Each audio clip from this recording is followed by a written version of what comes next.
سلام بچه‌ها، میخوام بهتون آموزش بدم بدون سی پی برین گانمتیک بگیریم واسه 3 روز تا چند روز برم توری گانمتیک بهتون بده. بزن بریم.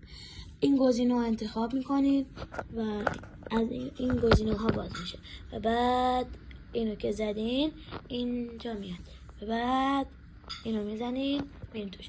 میبینید که من امروز گانمتیک رو گرفتم و هر روز که بیام داخلش باکس متیکس 20 تا سی پی، کریت لژند 30 تا سی پی و باز کریت و کریت اپیک.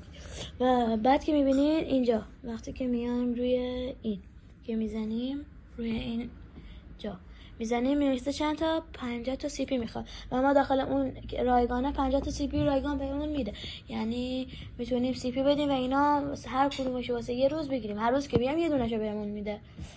لطفا حمایت کنید، خیلی آموزش نمیدم بهتون. سلام بچه‌ها، میخوام بهتون آموزش بدم بدون سی پی برین گانمتیک بگیریم واسه 3 روز تا چند روز برم توری گانمتیک بهتون بده. بزن بریم.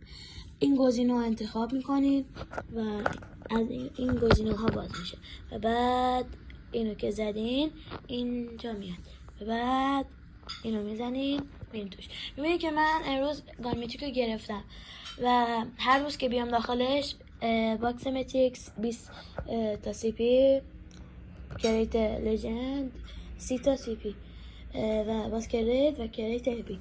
و بعد که میبینید اینجا وقتی که میایم روی این که میزنیم روی این جا میزنیم میرسه چند تا 50 تا سی پی میخواد و ما داخل اون رایگانه 50 تا سی پی رایگان بهمون میده، یعنی میتونیم سی پی بدیم و اینا هر کدومش واسه یه روز بگیریم. هر روز که بیام یه دونهشو بهمون میده.